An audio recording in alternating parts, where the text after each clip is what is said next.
The restaurant is under construction. I gazed at my phone while my voice reverberated through my Pittsburgh kitchen. But you said Easter brunch was already booked. My mother's clipped voice said, "Well, plans changed, Danielle," across the speaker. "Maybe we'll do something small next month." Danielle Holloway is my name. I am 36 years old and have been the family's forgotten footnote for as long as I can remember. I evaluate industrial sites for Amberlin Ventures as an environmental consultant, earning a respectable salary. But I might as well be invisible to my family. They've mastered the art of scheduling not with me but around me. I said, understood, without thinking. Just going along was usually simpler. I noticed my reflection in the kitchen glass as I hung up. Shoulders fell in despair, brown eyes dimmed by resignation. How did I get so little? I dismissed the idea, but the idea of Easter being canceled with only a week's warning bothered me. I'd learnt not to challenge the family story, but the building explanation seemed weak. I texted my buddies despite my growing skepticism. They wanted me around, at least. However, a nagging sense that I get when I review spreadsheets for hidden errors started to creep up my spine as I typed. There was a problem, but I was still unable to identify it. I put on makeup and tried to ignore the hollow sensation as I stood in my bathroom on Sunday morning. With my grandmother's custom of matching pastel clothing and her renowned hot cross buns, Easter had always held special meaning for our family. I wore a purple outfit last year, but no one noticed. Green the year before. Despite wearing jeans, my sister Harper consistently received praise. I said, "You're overanalyzing it," to my mirror. My cousin and closest family friend, Katie, has been strangely silent recently. Usually, she would send me the cancellation information and sometimes even recommend that we still meet. This time, though, her stillness felt different. She was my safety net during family get-togethers. She was the only one who remembered to inquire about my work and to include me in pictures. During Thanksgiving last year, I recalled my Aunt Patricia asking me if I was still involved in that environmental thing. Katie had jumped right in, saying she audits big businesses. The work is significant. After giving an inattentive nod, my mother switched to talk about Harper's most recent interior design endeavor. My pals texted me to confirm that we would be having brunch at the North Peak Grill, and my phone rang. Someone wanted to be with me, at least. This was better nonetheless, I told myself as I slid into a lovely blue dress. No phony small chat. Harper's most recent accomplishments are too great to match. Just real discussion and mimosas. Nevertheless, when I reached for my keys, I saw the family group chat, from which I had been kicked out 3 months prior when they changed to a smaller planning group. Everyone was in it, despite their claims that it was only for the holiday committee. Except for me. Easter excitement filled the North Peak Grill. My friends, Jules from yoga class and Brooke from the environmental board, welcomed me with genuine hugs. We settled at a sunny table, mimosas glinting like liquid gold. "So your family canceled?" Jules asked, stirring her drink.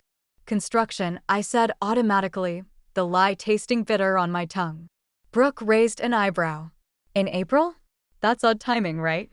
I shrugged, deflecting. But my mom said. My phone lit up mid-sentence, a notification from Katie. My heart lurched. She never used the group chat when I was explicitly excluded. I grabbed my phone, nearly dropping it. Katie, best private dining room ever. Below, a string of photos. My breath caught. The Gold Spur Collective Restaurant's private room, walls gleaming with Easter decorations. My mother at the head table wearing her signature pearl earrings. My father in his Sunday suit. Harper, perfectly poised in cream-colored silk. Aunts, uncles, cousins, even the Johnsons from next door. Everyone I'd just been told wouldn't be gathering today, seated at a massive table set with fine china and pastel flowers. My hands shook as I scrolled through the images. There was Grandma's Easter bread, the one she supposedly didn't have time to make this year. There were the matching pastel napkins my mother always insisted upon. There was my own empty place setting right between Uncle Tom and Aunt Susan, pretending I simply didn't exist. Jules noticed my sudden pour. "Danny, everything okay?" "Fine," I managed, my voice thick with shock. My fingers moved on autopilot, screenshotting each photo before Katie could delete them. The evidence mounted with each click. But the real sting came with Katie's next message. "Katie, sorry, wrong group." Too late. The truth stared back at me from my phone screen, a carefully orchestrated lie designed to keep me away. My family hadn't just excluded me, they'd actively deceived me, then gathered to celebrate without me. The betrayal cut deeper than any accidental oversight ever could. I set my phone down with deliberate care, though inside, something fundamental was shifting. For years, I'd accepted their treatment as thoughtless oversight. But this was intentional cruelty. My hands were steady as I lifted my mimosa, though every part of me wanted to scream. The private dining room in the photos mocked me. A space large enough to include everyone, yet somehow not big enough for me. I'd been erased from their Easter celebration as thoroughly as if I'd never existed. But now I had proof of their deliberate deception. And something told me this evidence would become crucially important. The weeks after Easter were torture. Each family member continued acting as if nothing had happened.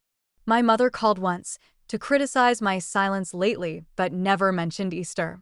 Harper texted a selfie from her new apartment, complete with matching throw pillows. Not one word about the gathering.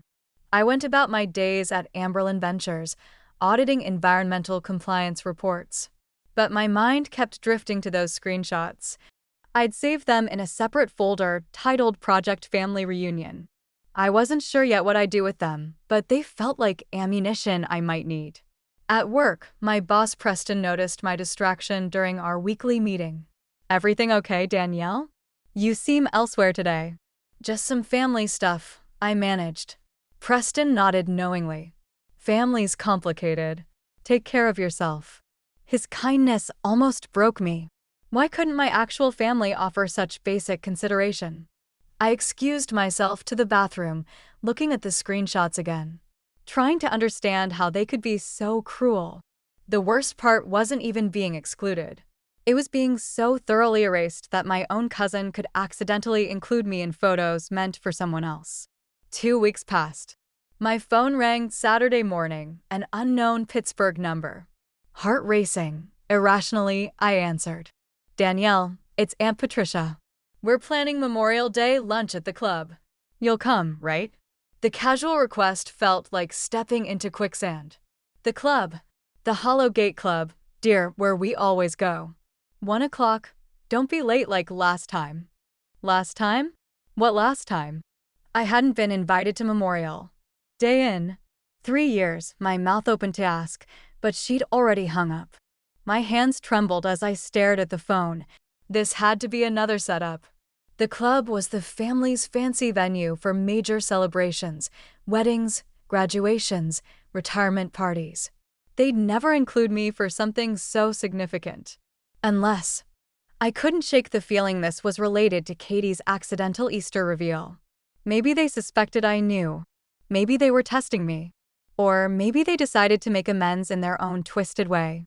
Whatever it was, I felt like prey walking into a carefully laid trap. The next days crawled by. I checked my phone obsessively, waiting for the cancellation call that surely would come. But it never did. Instead, Harper texted Thursday night. "Looking forward to seeing you Monday." The message felt wrong. Harper never looked forward to seeing me. This was definitely a trap. But what kind and why? I'd kept quiet about Easter. Never confronted anyone. What more did they want? As Memorial Day approached, my anxiety built. I tried focusing on work, but even my environmental audits couldn't distract me. My boss, Preston, suggested I take Friday off to recharge for the weekend, not realizing my weekend would be an emotional minefield. I stood in my closet Friday evening, staring at clothes that might or might not matter. Should I dress up for a family event I wasn't actually invited to? Or would showing up prepared expose that I knew about their Easter deception? The screenshots on my phone seemed to pulse with importance. Whatever was happening Monday, I had a feeling those photos would play a crucial role. I just had to figure out how to use them without burning down every remaining family bridge. Though at this point, what bridges remained worth saving? Memorial Day arrived with perfect weather that mocked my inner turmoil. I chose a simple navy dress, nice enough to respect the occasion, casual enough to downplay my expectations. As I drove to the Hollowgate Club, my phone sat silent beside me, those Easter screenshots a digital weight in my pocket. The club's circular driveway was packed with familiar cars, Harper's BMW, Uncle Tom's Lexus, even the Johnsons' minivan. My stomach churned as I parked in the back lot. Walking through the ornate lobby, past crystal chandeliers and oil paintings, I felt like an imposter despite my invitation. The hostess greeted me warmly. "Hallway party? Right this way." In the private dining room, my family was already seated around a massive table. My mother's eyes flickered over me dismissively before returning to her conversation with Aunt Patricia. Harper glanced up, offering a tight smile that didn't reach her eyes. Only Katie seemed genuinely pleased to see me, standing to give me a hug. "You made it," she whispered. "I wondered if you'd come." "Of course she came," my mother interjected coldly. "She's family." The word hung in the air like a challenge. My father nodded absently, already telling Uncle Tom about his golf game. I took the empty seat between Katie and my grandfather, who at least patted my hand. "Glad you're here, Danielle. Don't see you enough." "No," I said quietly. "You don't." The lunch proceeded with strained normalcy. Conversations swirled around me about people I barely knew, places I'd never been invited to visit. Harper dominated the discussion with her latest interior design triumph, some millionaire's lake house. The client insisted on sustainable materials, Harper said meaningfully. "Maybe Danielle knows about that stuff." All eyes turned to me, the environmental consultant. How quaint, their expressions seemed to say. I opened my mouth to respond, but my mother cut in. "Oh, let's not bore everyone with work talk. This is family time." Family time. The words echoed mockingly in my head, bringing back every Easter photo. The private dining room. The elaborate table setting. The empty spot where I should have been. My fingers found my phone in my lap, thumb hovering over the photo folder. Just then, Uncle Tom's phone rang. He excused himself to take the call, returning minutes later with news that shifted everything. "Well, looks like we'll need to celebrate Cousin Robert's wedding after all. His fiancée's parents backed out of hosting. They want to know if we can step up." My mother sighed dramatically. "We're already hosting the summer's end garden party at the house. That's enough entertaining for one season." "Unless," Aunt Patricia said slowly, "we combine them. A massive celebration. Like a family reunion." The word hit me like ice water. "Reunion?" I asked, my voice barely steady. "Not exactly," my mother said quickly. "Just bringing everything together. Though with the house full, space would be tight." I understood immediately. They were already planning to exclude me from summer's biggest event. The memorial lunch was a test, to see how much abuse I'd take before quietly removing myself from consideration. Let them down easy before the real celebration. My phone felt heavy in my lap. Those Easter screenshots suddenly seemed like more than just evidence. They were my salvation. But I needed to play this carefully. One wrong move, and I'd lose my only leverage. So I did something unexpected. I smiled. "That sounds wonderful. I'd love to help plan it." The shock on their faces was almost worth the lie. The family slowly processed my unexpected offer. My mother's eyebrows drew together in suspicion. Harper set down her water glass too hard. Even Katie looked surprised. "Help plan."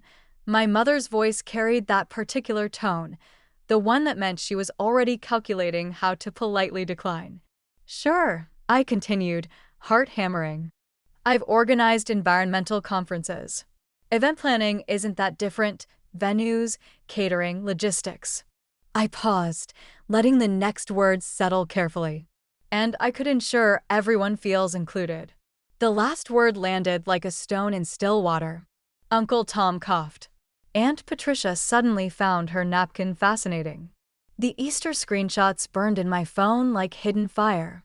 "That's thoughtful," my father offered weakly, glancing at my mother for guidance. "We appreciate the offer," my mother said smoothly, "but we have everything under control." The family gathering committee handled Robert's wedding planning, and they're quite experienced. The family gathering committee, also known as everyone except me. I felt the familiar sting, but pressed forward. "Of course. I just meant if you needed any help." Actually, Katie interrupted, looking guilty. "Maybe Danielle could help with environmental considerations. Robert's fiancé is really into sustainability." She mentioned wanting everything eco-friendly. My mother's lips thinned. She couldn't argue with the bride's wishes without looking unreasonable. "I suppose we could discuss." "Wonderful," I said quickly. "Just let me know what you need." As lunch wound down, I excused myself to the restroom.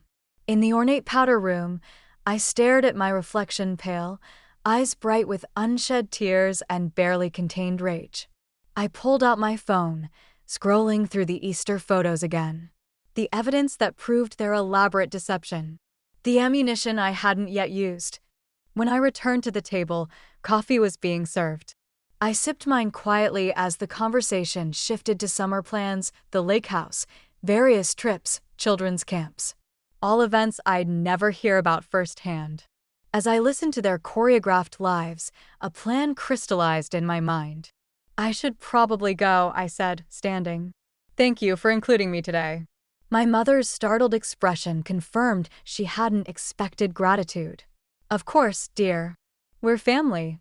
Katie walked me to the door, gripping my arm. "I'm sorry about Easter," she whispered. "I should have told you." "I know you are," I said softly. Then, carefully chosen. "Some secrets eventually come out on their own." She looked stricken, understanding my veiled meaning. I kissed her cheek, my last genuinely kind gesture, before executing my plan. As I drove home, my phone buzzed.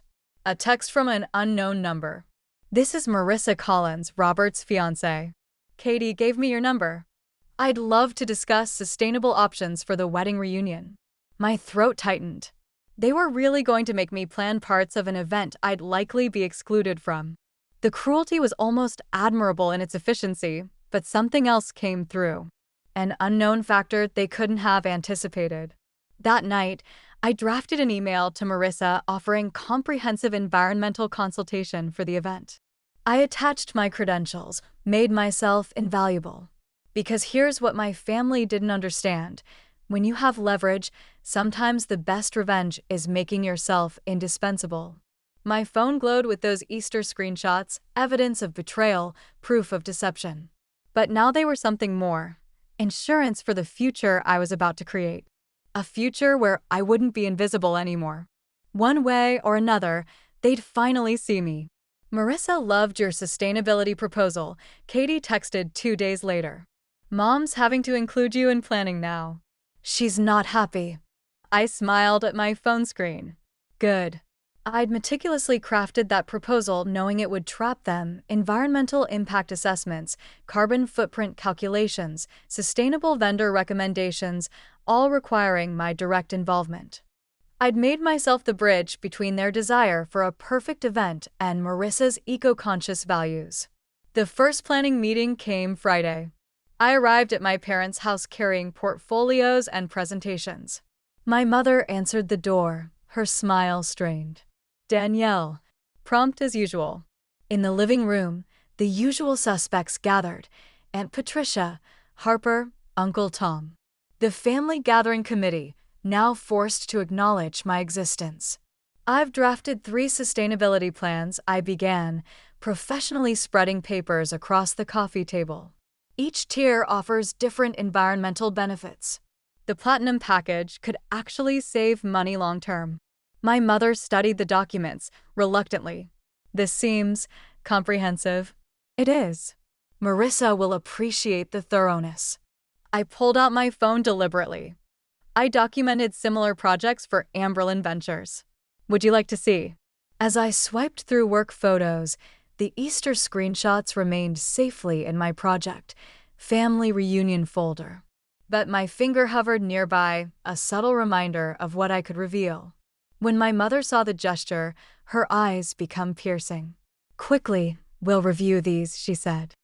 I'm sure you have other commitments. My timetable was actually cleared. On Monday, Marissa and I will have a conference call to finalize the specifics. I took great care when gathering my paperwork. She stated that she fully trusts my judgment. There was a noticeable change in power. They needed me more than I needed them, for once. They could no longer ignore me as the neglected daughter. I was the bride's ear environmental consultant, which was crucial to their ideal event. Everyone in that room was aware of it.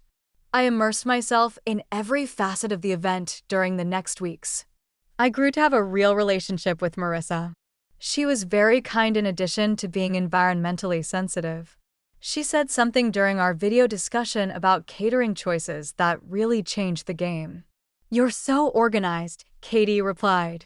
It's unbelievable that you don't spend more time with your family. Her smile wavered. Oh, did I say something wrong? No, I said her, despite my racing thoughts. Actually, there's something you should know. I decided. I turned my laptop screen to her and scrolled to my Easter pictures. It was Easter Sunday, the day my mother informed me that construction had forced the cancellation of our family lunch. As I presented each picture, Marissa's expression changed from bewilderment to indignation. Oh my God, they deliberately excluded you and planned to invite me to help organize the event you'd likely be disinvited from. She found catharsis in her wrath. That's unconscionable. She hesitated, thinking. You know, Robert and I were considering posting our wedding photos in a sustainability article for the Pittsburgh Environmental Magazine, with your expertise highlighted. My face broke into a slow smile. That sounds wonderful. Marissa had texted Robert about my Easter epiphany by the evening. Robert had phoned all of the family members by morning, furious at how they had treated me. There were so many texts on my phone. Katie, I'm so sorry. I ought to have done a better job defending you. Uncle Tom, we must have a proper conversation about this. Harper, too. Mom is going crazy. Robert is threatening to call it all off. However, my mother's text that most pleased me said, we need to discuss this family situation. Let's have a private meeting. At last, the odds were in my favor. They would be held accountable for their brutality for once. In my Pittsburgh kitchen, I was now seeing the disintegration of my family's meticulously crafted facade through voicemails and text messages. I was able to fully understand who I was because to the Easter eggs that had before made me feel invisible. The lady who at last found her voice, not the neglected daughter.